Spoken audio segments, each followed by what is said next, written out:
If your pet could understand English for 5 minutes, what would you tell them?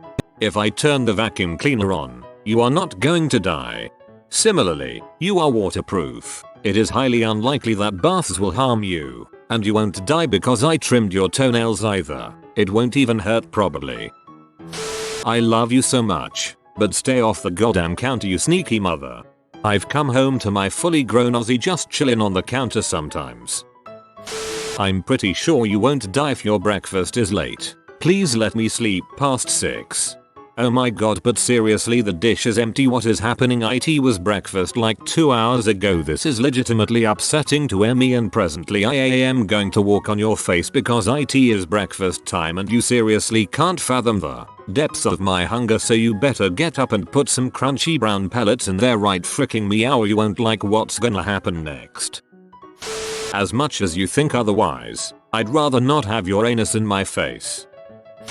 Dear doggies, please don't try to French kiss us just after you're done licking your butt. We love you, but not like that. I can't understand how you can fart like that, but be afraid of thunder. Also, if you fart yourself awake, it is not my fault, so quit looking at me like that. Even dogs know to never admit to a fart. This is how you work a human toilet. And you don't drink out of it, ever. Stop licking everything, and the cat hates you. He may tolerate you a little now, but that doesn't mean he likes you. Stop trying to sniff his anus. You must be sniffing it often out of confusion. The cat is not another weird dog. My foot is not a female cockatiel. Nobody's foot is a female cockatiel. I would totally mess with my dog and just growl and bark at her for the 5 minutes. Only then will it realize the ludicrousness of its actions. Meta dog. Profess love for my dog, then try and create a communication system with him that will last beyond the 5 minute. 27 barks for yes, 28 barks for no. You would be the worst neighbor ever. This is my side of the bed. This is yours. Stick to your side and don't look so sad when I push you back to your side.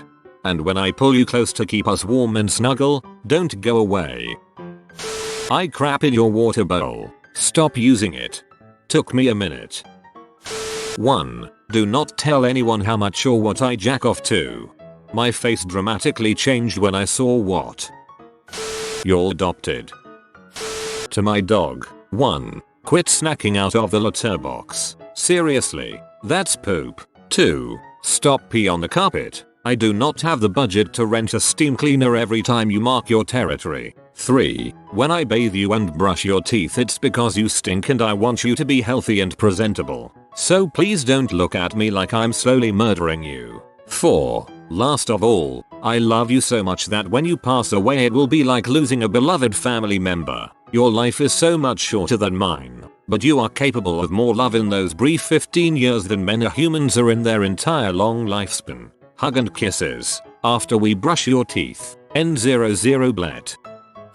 I am never, ever going to abandon you like your first owners did. So there is no need to freak out whenever you are separated from me. If you have to stay at the vet for observation, or if I'll even go to work, I promise I will come back. I would tell any dog that it can be dangerous to bring bacteria from the colon in contact with the upper digestive system. It's not for a dog.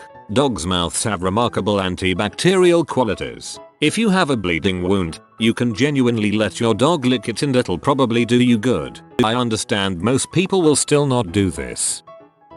I would thank my dog for saving my life. When I got him I was living in a really bad situation and addicted to sea. Then one time I got arrested while he was with me and he got taken to the pound and they said I only had 2 weeks to pay the fine to get him out. I almost didn't make the deadline.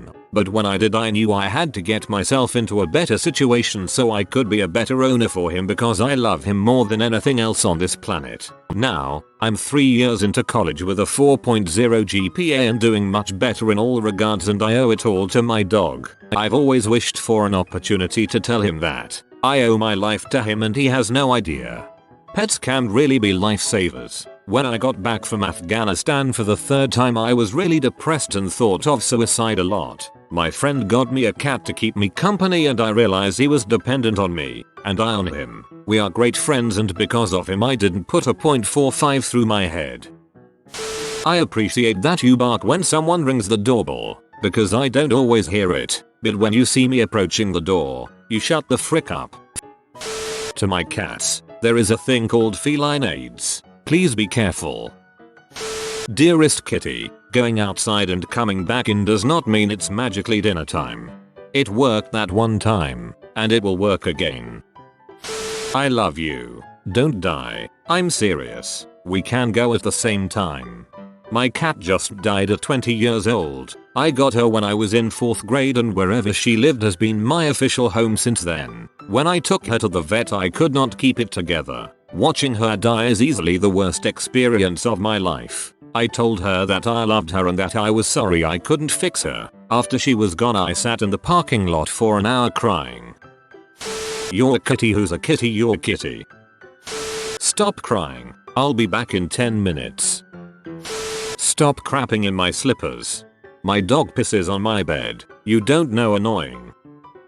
I can't find it, but I remember seeing an image macro talking about how there is no way that a dog can comprehend that you are in control of the car and that from his perspective you are either on an amazing or terrifying adventure together in a magic box. I know it's weird, but I really want my dog to know how much I love him. This is the main one. I would tell them how much we love them, care for them and that the things we do are for their own good. I would also explain how traffic works so we could take them out without a leash. To my 2 cats, I bought you on impulse when I just lost my unborn child, and you kept me sane. 2 years on, you leave hair everywhere, keep me awake at night, drive me insane and just generally pee me off. To be honest, there are days I wish I'd never brought you into my life. But you saved me when I couldn't save myself, and I have more love for you than I thought my broken heart could hold. I promise to love and protect you until the day you die, and I hope that day is many years away. When you lick your lady dog parts, please refrain from immediately jumping on my lap and licking me, especially near my face. Also, get some breath mints. Jeez. Please don't pee in the house. And don't go near the street, or you could be killed by a car.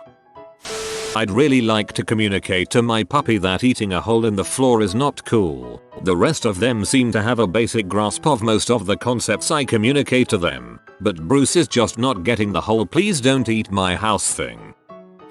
Stop scratching at the goddamn carpet, especially at night when I'm trying to sleep. It's really freaking annoying. Also, I love you so much. I pick you up and snuggle you because of this. You need to learn to deal with it. Then I'd ask what she thinks about the current economic situation. I assume my cat is well read.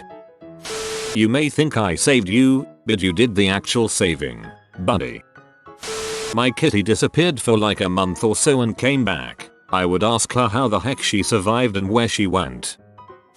To my 1/2-year-old AM staff. 1. I'm sorry pup, but the stupid law says you have to wear your muzzle when you go for a walk. There's nothing we can do. Stop with the sad eyes when we put it on. You're killing me. 2. I don't mind sleeping with you, but we have a twin bed. Twin. You can't sleep horizontally, because I end up crushed between the mattress and the wall. Poophead. 3. If you see a squirrel cat something through the front window of the house, it is not in the backyard. Stop running around like a crazy thinking that everything from the front of the house automatically shifts to the back. 4. I don't know if other dogs make fun of you in doggy language about your chubbiness, but don't listen to them. You're perfect. 5. I love you. To my cat. 1. I'm sorry you're lonely. We tried twice to get you a friend. They were both nice to you. You tried to kill them. 2. Stop being so mean to my 2-year-old daughter. She loves you to bits, and you keep trying to cut her up when she walks past you. That time she beat you senseless with the toy fishing rod, you started that fight, and I'm disappointed you haven't learned your lesson. Don't try and make me choose between you two. It will not go well. 3. Keep up the good work with the mice. It's nice to have someone always on the job. I just wish you could focus your murderous wrath solely on rodents. Edit. I should point out the toddler problem is gradually subsiding. Our daughter has demonstrated to Kitty that she is not afraid to reach for improvised weapons if ambushed, and both of them have come to the conclusion that they do not want me to break up their brawls. Timeouts and even a spanking or two have been enforced for one or both parties at various times, and neither are thrilled at the thought. Further, no, I'm not putting my cat down. We have a lot of history, and she's a fantastic professional mouser, which is an absolute necessity in an old farmhouse. She's just an ashat, as many talented professionals are. Yeah, that might not go so well if you have to make a decision. I don't think the other parent would be too happy if you put your daughter up for adoption. To my cat. 1. Stop hogging the bed. Seriously, sleep vertically, not sideways. 2. Don't stand in front of my computer screen. 3. Stop puking on my floor. 4. Stop puking on my floor. 5. You're adorable. 3. To my dog. 1. You're adorable and girls love you. Keep up the good work. 1. You can sleep in my bed, but don't give me the cold nose when I'm with a lady. To my cat. Ninja. 1. Go ahead and bring whatever you catch home. Just leave it somewhere visible so I don't step on dead stuff. 2. Stay off the countertops. 3. Do your business in the litter box. Seriously. When you're laying on my back while I watch TV, it's the only time in this world I feel loved anymore. When you greet me as I arrive home from work, it reminds me that someone actually cares. I will not allow anything to happen to you, my best friend, ever. You're all I have in this world, it seems. Thank you for coming into my life. I love you. I just meow at her and knock crap off the table while she tries to comprehend my behavior, but see how she likes it. This doesn't work. They start doing it, too. To my cats. Seriously, I can't pet you all the time. To my dog. Common man, let me pet you more. As a person who has known both cats and dogs, this seems backwards.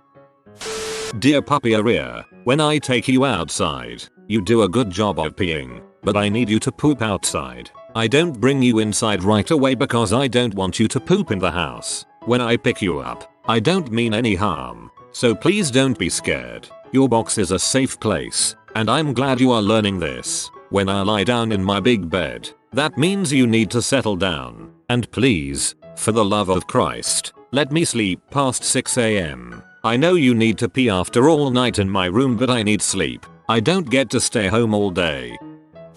I love you so much. Also, when I put you in a certain position, stay until I'm finished taking a picture so I could post it to RAWW. You'd waste your entire 5 minutes explaining Reddit. Freaking stop crapping everywhere.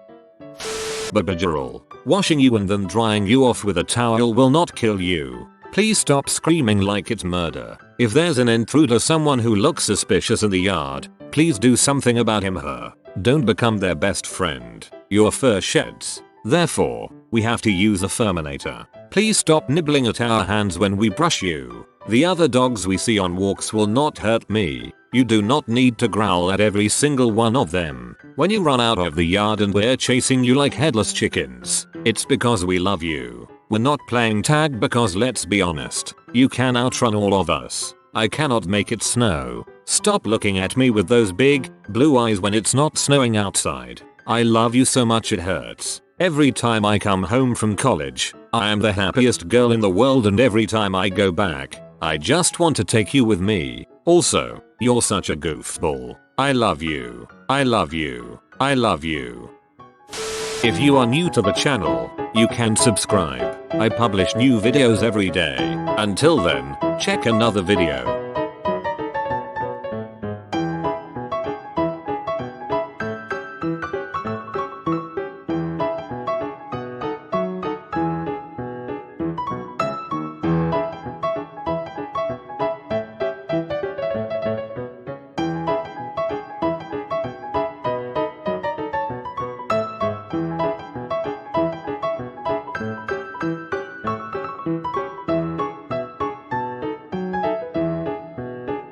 Bye for now.